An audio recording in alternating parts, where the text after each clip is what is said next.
So welcome to the last part of our lecture for week 11. We're going to discuss chapter 18 and just a high-level overview of cancer. So we'll do a general overview and nursing care for the client experiencing complications of cancer therapy, including nutrition, infection, emergencies, neutropenia, bacteremia, and septicemia. So cancer is a group of more than 200 diseases. It's characterized by uncontrolled and unregulated growth of cells, and it occurs in people of all ages and ethnicities. There's many modifiable risk factors for preventing cancer, such as stopping smoking, excessive body weight, lack of physical activity, unhealthy eating habits, alcohol consumption, and excessive exposure to the sun. Well, what happens in cancer cells? Well, there's two major dysfunctions that happen in the process of cancer.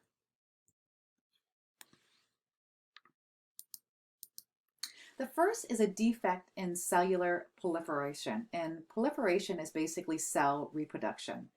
Normally, within our body and normal homeostasis, cellular reproduction balances out with cellular death. So there's an equal amount of cellular reproduction and an equal amount of cellular death. So they kind of equal each other's out. In cancer cells, there's an increase in cellular proliferation or cell reproduction, and it's greater than cellular death. So that's the first thing that happens. Next, you have a defect in cellular differentiation. So differentiation normally is very orderly, and there's a differentiation where cells go from an immature cell to a mature cell. And two cells that are responsible for normal cell differentiation are proto-oncogenes, which regulate the normal cellular processes such as promoting growth, and tumor suppressor genes, which suppress the growth of tumors. But exposure to carcinogens can mutate these cells.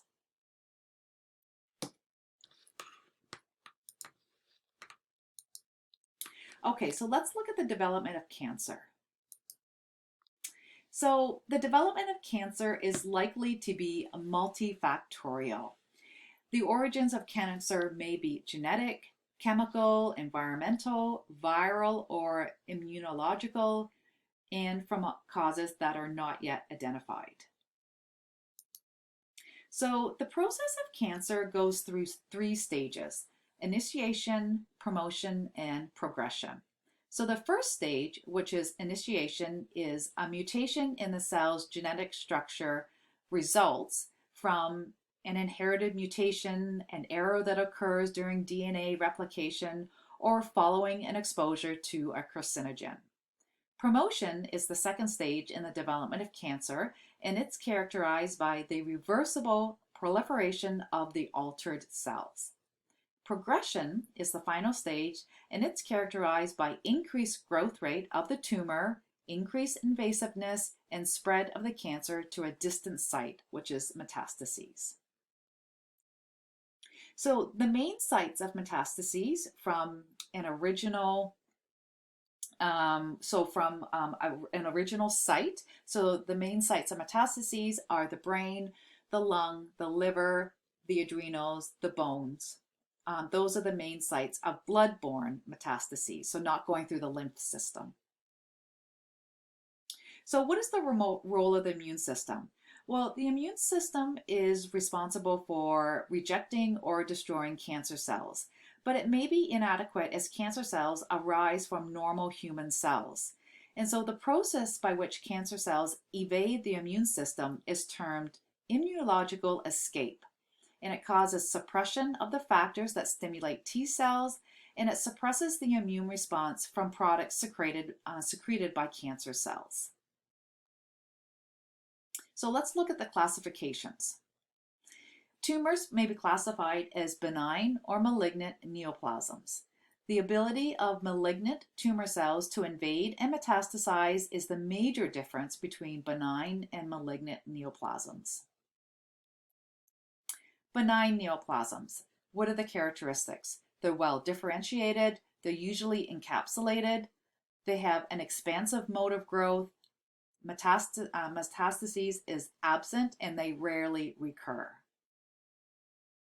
Malignant neoplasms, they may range from well differentiated to undifferentiated. They're able to metastasize. They can be infiltrative and have expansive growth, frequently reoccur. They have moderate to marked vascularity. They're rarely encapsulated, and they become less like the parent cell. So remember, from coming from the stem cell. So let's look at the classification of cancer. So tumors are classified by anatomical site, histological analysis, so looking at the grading severity, extent of disease, and which is staging. So anatomical site classification. So in this classification, the tumor is identified by the tissue of origin, the anatomical site, and the behavior of the tumor, whether it's benign or malignant. So that's the first stage. The next stage is the histological classification, and that is looking at the appearance of the cells, the degree of differentiation, and they are evaluated to determine how closely they resemble the tissue of origin. Poorly differentiated tumors have a worse prognosis than those closer in appearance to normal cells. And lastly, the grading of the abnormal cells, anywhere from a grade 1 to a grade 4, and it's based on how different they are from the normal cells and how well differentiated they are as a grade 1, or a grade 4 can be cells are immature, primitive, undifferentiated, and the cell of origin is difficult to determine. Clinical staging classifications. This is looking at metastases. So 0 is cancer is in situ with no spread at all the way to 4, which is metastases.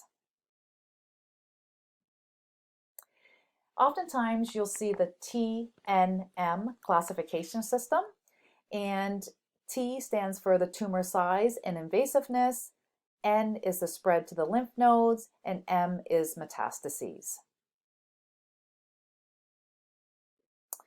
A biopsy provides a definitive means of diagnosing cancer. And so a piece of tissue is surgically removed from the suspected area for histological exam by a pathologist. And the procedure may be a needle biopsy, an incisional biopsy, or an excisional biopsy. So cancer treatments fall under surgery, chemotherapy, radiation, or biological therapy. So I'm not going to go into detail on these. I think this is an advanced skill that you will learn once you graduate, and it's not required. It's not a requirement for this course or for your NCLEX. But what is required is some of the complications that result from cancer. So nutritional problems. Malnutrition. So you can have protein or caloric malnutrition. It's important to refer these individuals to a dietitian. Monitoring albumin levels will give you an idea of the protein levels in the body.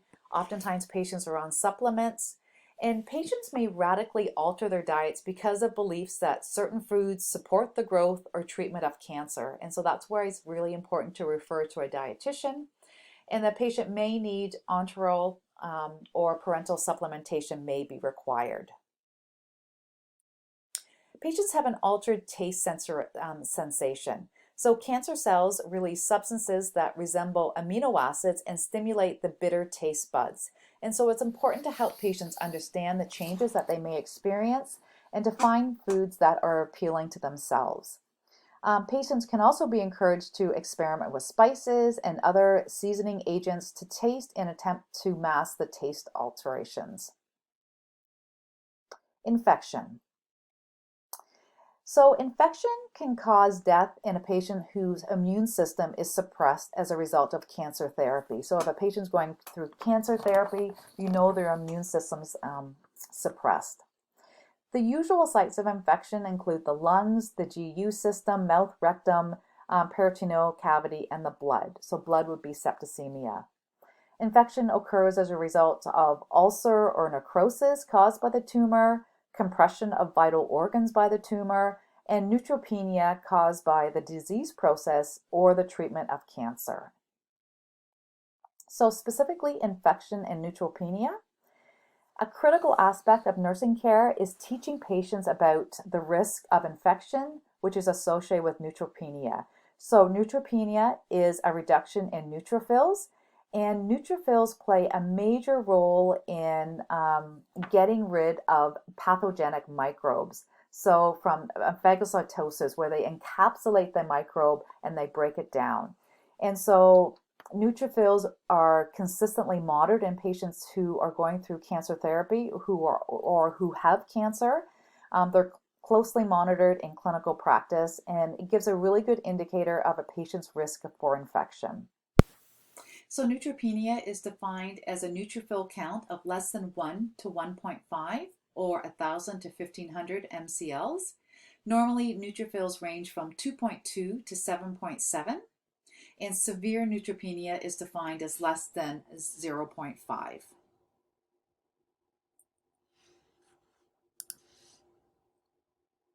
So neutropenia and cancer. So neutropenia can be an adverse effect that must be tolerated as a necessary step in therapy, because you will see it in chemotherapy and radiation therapy. You will see a drop in neutropenia. And so the nurse it's really important for the nurse to monitor for signs and symptoms of infection and early septic shock. So infection. A patient with a body temperature of 38 degrees or higher should be seen at the hospital or cancer center as soon as possible. And assessment most often includes signs and symptoms of fever, determination of the possible cause, and complete blood cell count. Many patients are neutropenic when an infection develops, and so in this case, infection can cause significant morbidity and may be rapidly fatal if not treated. And so remember that the classical manifestations of infection are often not present in a patient with neutropenia and a depressed immune system. So you may not get that fever, that feeling of malaise. So let's move on to looking at oncological emergencies. So it's really important that you notify the healthcare practitioner immediately if signs of an oncological emergency occur. And so these are life-threatening events that can occur as a result of cancer or cancer treatment. The first one is septic shock and disseminated intravascular coagulation, or DIC. So the client with cancer is at an increased risk for infection, primarily from gram-negative organisms in the bloodstream. And so this is sepsis or septicemia, which we've already discussed. And so, but patients with septic shock in cancer patients also have an equally devastating disorder that can happen called DIC. And this is a life-threatening problem that's frequently associated with sepsis. And what you have is you have a condition where the blood clots too much. And these blood clots develop in the bloodstream and can block small blood vessels in organs and limbs. And so with DIC, platelets and other blood clotting factors that are needed to control bleeding or hemorrhage are also lowered. And so when these blood clotting factors are lowered, too much bleeding can occur. And so DIC is serious and needs to be treated right away. And when it develops quickly, DIC can be life-threatening. Syndrome of inappropriate antidiuretic hormone. So remember that antidiuretic hormone is a hormone that helps regulate our water balance in the body. And it tells the kidneys to reabsorb water and not release it in the urine. And when you reabsorb water, what happens is you actually start to develop a low blood sodium level. And so SIADH results from abnormal or sustained production of antidiuretic hormone. And so why that's happening is that tumors can produce, secrete, or stimulate substances that mimic this antidiuretic hormone. It's most frequently seen in lung cancer. And as I've said, these cancer cells are able to manufacture, store, and release ADH. And so early symptoms of ADH include, or SIADH includes muscle cramps, weakness, loss of appetite, and fatigue. But more serious signs and symptoms include water intoxication, because remember that the body's been told to hold on to water, so you can have weight gain, personality changes, confusion, and extreme muscle weakness.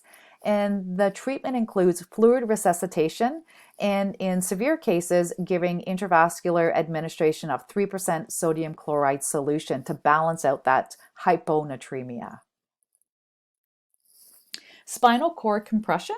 So that occurs when a tumor directly enters the spinal cord or when the vertebral column collapses from tumor entry, impinging on the spinal cord.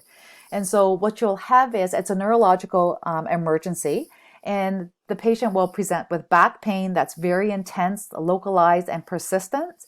There may be tenderness, and the patient may exhibit motor weakness and dysfunction, sensory paresthesia, so pins and needles, and maybe autonomic dysfunction. And so you may have bladder or bowel control problems. And so, as I've said, one of the most common clinical symptoms that reflects autonomic dysfunction is a change in the bowel or bladder function. So management is provided through radiation therapy for patients with slowly progressive neurological deficits. And surgery is usually recommended for patients with rapidly progressive neurological signs, or if you give radiation therapy and it's resistant. Hypercalcemia is typically a late manifestation of extensive malignancy that occurs most often with bone metastases, and the bone releases calcium into the bloodstream. It also happens when the malignancy releases a hormone or a substance, like the parathyroid hormone, and that increases the secretion of calcium as well.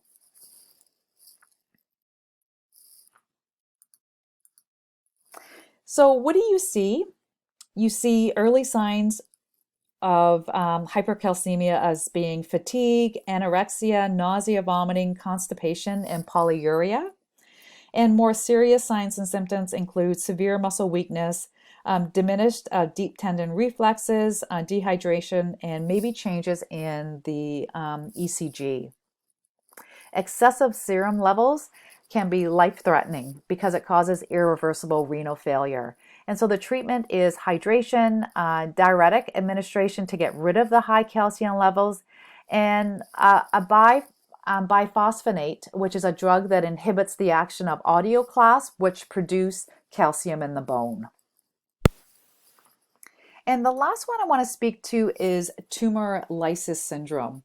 So this is a syndrome that occurs when large quantities of tumor cells are destroyed rapidly, and intracellular components such as potassium and uric acid are released into the bloodstream faster than the body can eliminate them.